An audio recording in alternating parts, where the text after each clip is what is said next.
తెలుగులో క్లాసిక్ చిత్రమైన 'గుండమ్మ కథ'ను ఎన్టీఆర్, నాగ చైతన్య రీమేక్ చేయబోతున్నట్టు సమాచారం. త్వరలోనే సాయి పల్లవిని హీరోయిన్‌గా సెలెక్ట్ చేయడానికి సన్నాహాలు చేస్తున్నారు. తెలుగు సినిమా చరిత్రలోనే కల్ట్ క్లాసిక్ సినిమాలుగా మిగిలిపోయే సినిమాలు ఎన్నో ఉన్నాయి.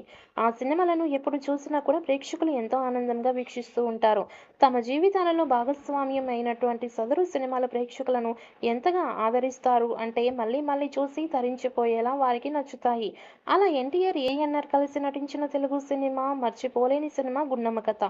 విజయ సంస్థ నిర్మించిన చిత్రాలలో విజయవంతమైన చిత్రం 'గుండమ్మ కథ'.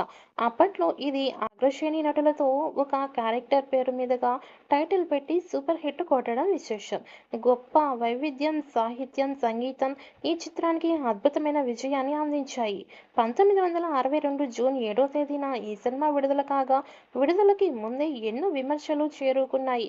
ఇక ఈ సినిమా విడుదల ఇంకా 10 రోజులు ఉంది అనగానే ఎల్వి ప్రసాద్ ఇంట్లో జరిగిన పెళ్లి వేడుకల్లో 'గుండమ్మ కథ' సినిమా ప్రదర్శించారు.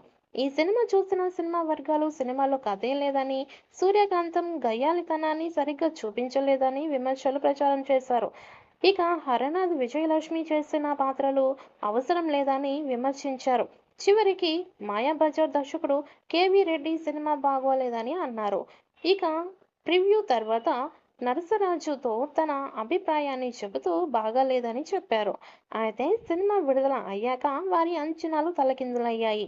మొదట్లో పెద్ద పెద్ద థియేటర్లలో సైతం హౌస్ఫుల్ అయ్యాయి. తర్వాత వారు జనాలు ఎందుకు వస్తున్నారో అర్థం కావడం లేదు అంటూ గుసగుసలు ఆడుకున్నారు.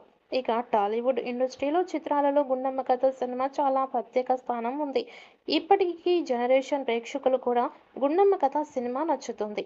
ఈ సినిమాను రీమేక్ చేయాలని ప్రయత్నాలు జరగగా ఆ ప్రయత్నాలు సఫలం కాలేదు. అయితే నాగ చైతన్య, జూనియర్ ఎన్టీఆర్ హీరోలుగా ఈ సినిమాను తెరకెక్కించే ప్రయత్నాలు గతంలో జరగగా ఆ ప్రయత్నాలు కూడా వర్కౌట్ అవ్వలేదు. ఈ విచిత్రం ఏమిటంటే ఒకప్పుడు ఈ సినిమాను బాలకృష్ణ, నాగార్జున హీరోలుగా రీమేక్ చేయాలని ప్రయత్నాలు జరగగా ఆ ప్రయత్నాలు కూడా సఫలం కాలేదు. ఇప్పుడు మళ్ళీ మరొకసారి నాగ చైతన్య, ఎన్టీఆర్‌తో 'గుండమ్మ కథ' వస్తుందని ఫిలిం సర్కిల్‌లో వార్తలు చక్కర్లు కొడుతున్నాయి.